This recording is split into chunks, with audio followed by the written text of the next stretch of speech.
Today I just wanted to make a video on how to make your N54 powered car full bolt-on. Another term that people call is FBO. So if you see that on someone's post or something, that's what that means. And it's actually pretty basic.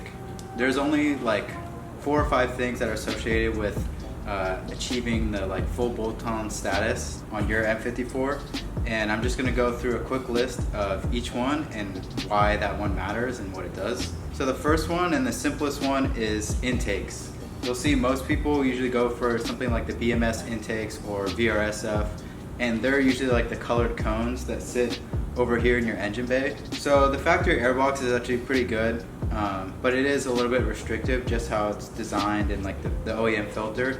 So the cone intakes actually allow more air to enter the engine, and that's basically it. So more airflow is better for the turbos, obviously, and the more air you can get into your engine, the more power you can make. The second thing, which is pretty necessary for these cars, is an upgraded charge pipe, and usually they're aluminum.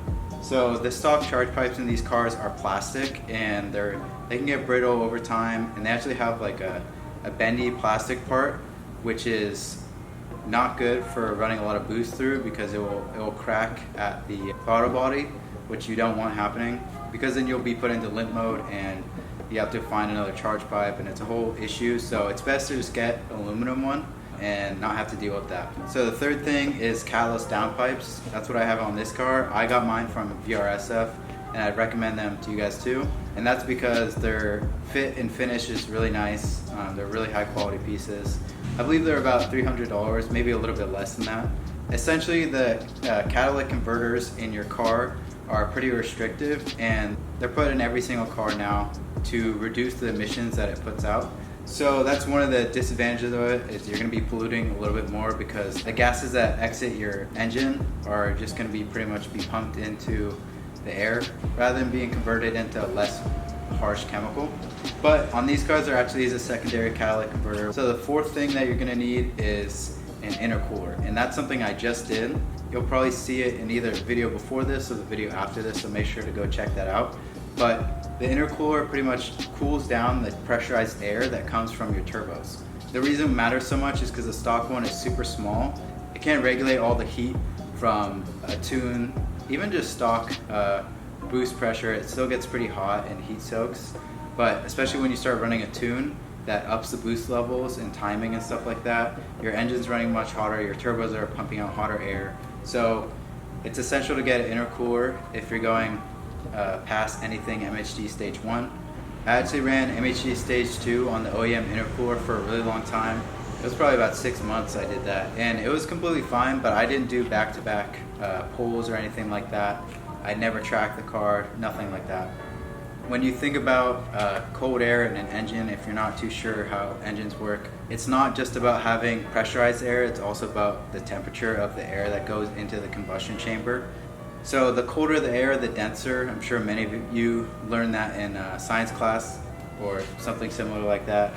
And the more denser the air, the more fuel you can add, which creates a bigger explosion, and overall that makes more horsepower. So if you have a stock intercooler and you're running something like an MHD stage 2 tune, then you may be running something like 15 pounds of boost, but your engine will actually pull back timing because the intercooler is not cooling down the air enough for the engine to be happy. So it pulls back timing, and then you lose power.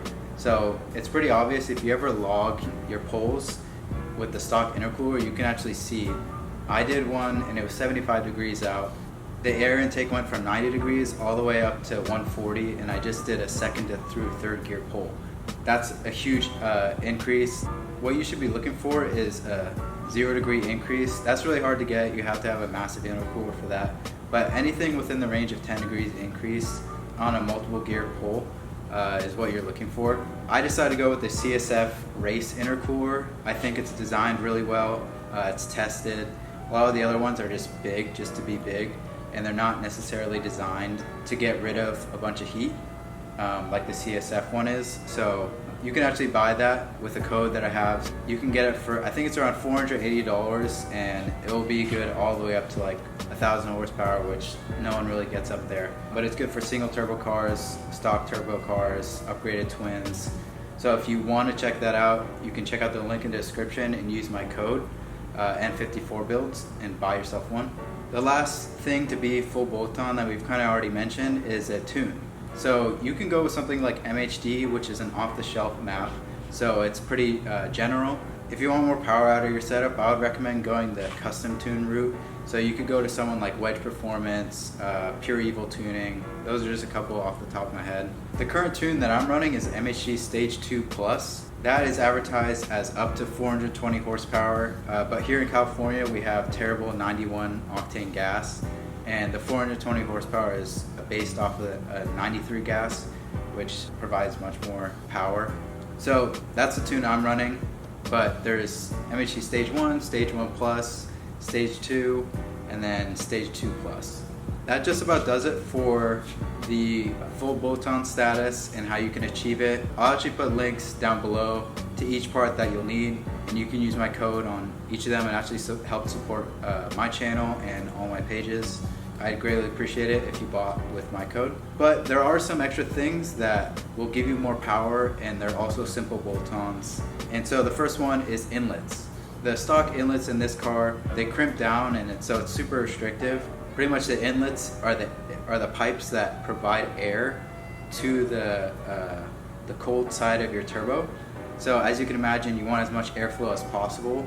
And with inlets, you can get up to like 30 horsepower just from doing the inlets. The opposite of inlets is outlets. That's where the pressurized air comes out of the cold side of the turbo. And outlets are good because the stock ones are actually pretty restricted as well. They're pretty narrow. Aftermarket outlets are good to have because it puts less strain on your turbos and allows them to spin more freely because there's less back pressure. The last extra thing that you could do to get more power out of your stock turbos is E85. So many of you may not have E85 next to you, and so you won't be able to do this, unfortunately. But if you have E85 near you, you can actually run E85 mixes. So that's pretty much, you get pump gas, something like 93, and you get E85, and you do a percentage mix of both to achieve a higher octane. E85 actually burns a lot cooler than something like gasoline. In order to run enough E85 to where it really matters, you should probably upgrade your low pressure fuel pump. So the low pressure in this car just isn't strong enough to pump enough fuel. So with E85 you need more volume than you do gasoline to achieve the same amount of power. That's why you need stronger pumps to run. Look into an upgraded low pressure fuel pump if you're looking into running an E85 mixture. Unfortunately on these cars you can't really run pure E85 without a port injection kit or something like a high pressure overdrive kit. That's just due to this car being direct injection, and there's no aftermarket alternatives for an injector that delivers more fuel or enough for 85 to be useful. So you have to go to different fueling options to supplement that. So that just about does it for the list of full bolt-ons and extras. This is all applicable with stock turbos and upgraded turbos, but obviously most of you watching this are probably still on stock turbos and don't have many of these bolt-ons. Check out the list below. I'll include links to everything so you guys can purchase them if you want to. But I hope you learned something in this video. If you have any questions, feel free to leave comments down below and I'll answer all of them. I'm gonna put my Instagram right here. Make sure to go follow me and check out my build. This is my car, obviously. Full bolt-on, stock turbos, a lot of other cosmetic upgrades as you can see, scoops, grills, headlights, stuff like that. Thanks for watching, and I'll see you in the next video.